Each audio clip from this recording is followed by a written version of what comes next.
سلام. تا حالا شده به این فکر کنید که چطور ممکنه یه شرکت کلی سود نشون بده ولی وقتی حساب بانکیش رو نگاه میکنی خبری از پول نقد نباشه. انگار که پول غیب شده. خب، امروز میخوایم دقیقاً بریم سراغ همین معما و با یکی از مهمترین سندهای مالی یعنی صورت جریانهای نقدی این راز رو فاش کنیم. بیایید یه لحظه خودتون رو جای صاحب یک کسب و کار بذارید. فرض کنید یه فروشگاه آنلاین دارید. آخر ماه صورت سود و زیانتون رو می‌بینید و عالیه، 10 میلیون تومان سود کردید.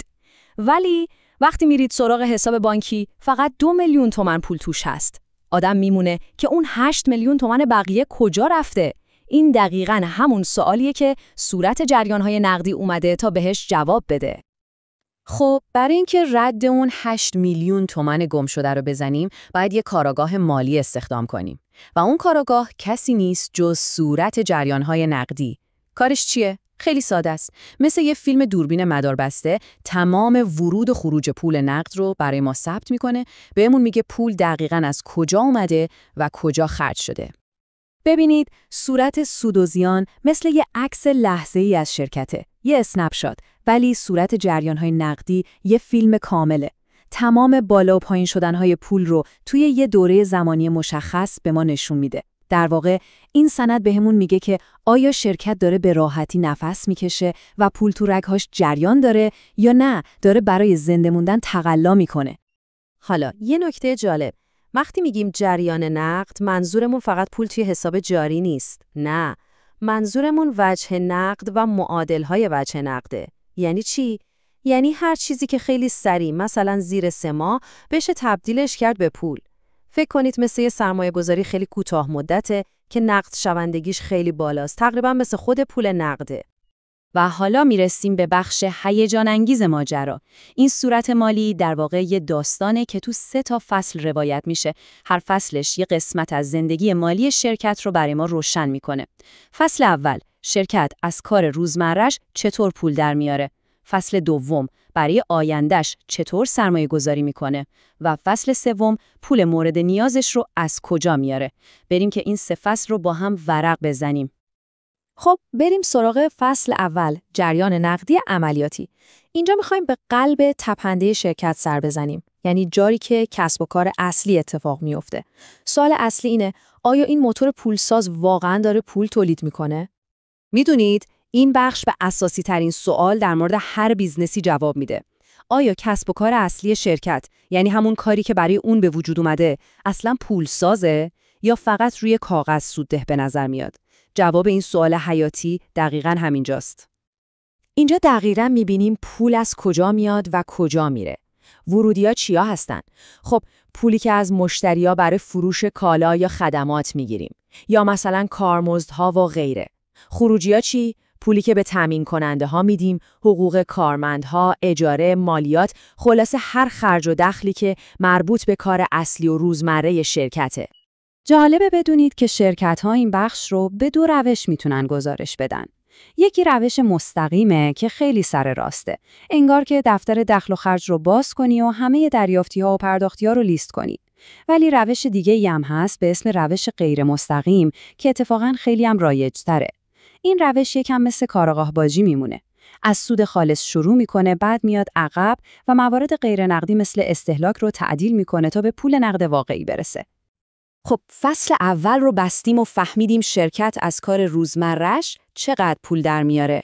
حالا وقتشه بریم سراغ فصل دوم، جریان نقدی سرمایه گذاری.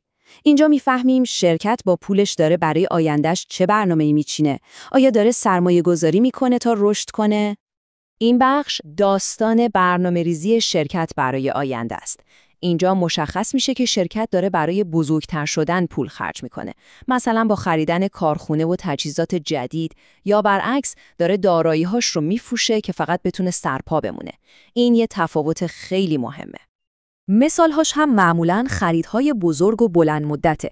مثلا پولی که برای خرید یه ساختمون جدید داده میشه یا پولی که از فروش یه ماشینالات قدیمی به دست میاد. حتی خرید و فروش سهام شرکت‌های دیگه هم همینجا میاد.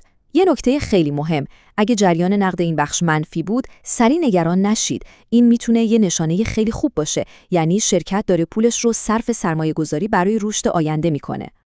و اما فصل آخر داستان پول شرکت، جریان نقدی تأمین مالی. خب، حالا که دیدیم شرکت چطور پول در میاره و چطور خرجش میکنه، سوال اینه که اگه پول کم بیاره از کجا جور میکنه؟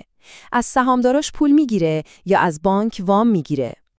این بخش رابطه مالی شرکت با صاحبانش و وام دهنده ها رو نشون میده. یه جورایی مثل یه خیابون دو طرفه است. از یه طرف پول وارد شرکت میشه، مثلا وقتی سهام جدید میفروشه یا وام میگیره. از طرف دیگه هم پول خارج میشه، مثلا وقتی قسط وامش رو میده یا به سهامدارها سود سهام پرداخت میکنه. پس اینجا چه چیزهایی رو میبینیم؟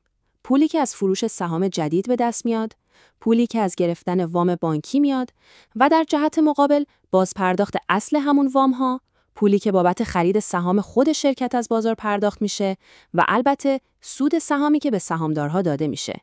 همه اینها داستان تأمین مالی شرکت رو میسازن. خب، 3 فصل داستان رو با هم خوندیم. عملیاتی، سرمایه‌گذاری و تأمین مالی. حالا وقتشه که این 3 تا تیکه پازل رو کنار هم بذاریم و تصویر کامل رو ببینیم. تحلیل نهایی یعنی همین. ببینید چقدر این 3 بخش با هم حرف میزنن. یه شرکت سالم رو در نظر بگیرید. جریان نقد عملیاتیش مثبته، یعنی از کار اصلیش داره پول در میاره. جریان نقد سرمایه‌گذاریش منفیه، چون داره اون پول رو برای خرید تجهیزات و رشد سرمایه‌گذاری میکنه. و جریان نقد تأمین مالیش هم شاید منفی باشه، چون داره وام‌هاش رو پس میده. این یه داستان رشده. حالا برعکسش رو فکر کنید. یه شرکت که از عملیاتش پول در نمیاره و داره دارایی‌هاش رو میفروشه و مدام وام میگیره. این یه داستان کاملا متفاوته، مگه نه؟ یه جمله معروفی هست که میگه سود یک عقیده است، اما نقد یک واقعیت. این دقیقاً خلاصه تمام بحث ماست. سود میتونه تحت تأثیر روش‌های حسابداری تغییر کنه، اما پولی که واقعاً وارد حساب بانکی میشه و ازش خارج میشه، یه حقیقت انکارناپذیره. صورت جریان‌های نقدی به ما این حقیقت رو نشون میده. و حالا نوبت شماست. دفعه بعد که خواستید یه شرکت رو تحلیل کنید، فقط به سودش نگاه نکنید. برید سراغ صورت جریان‌های نقدیش و داستانش رو بخونید. ببینید داستان پول اون شرکت چیه؟ داستان رشد، داستان بقا یا شاید داستان افول؟ مطمئن باشید جوابش خیلی چیزها رو براتون روشن میکنه.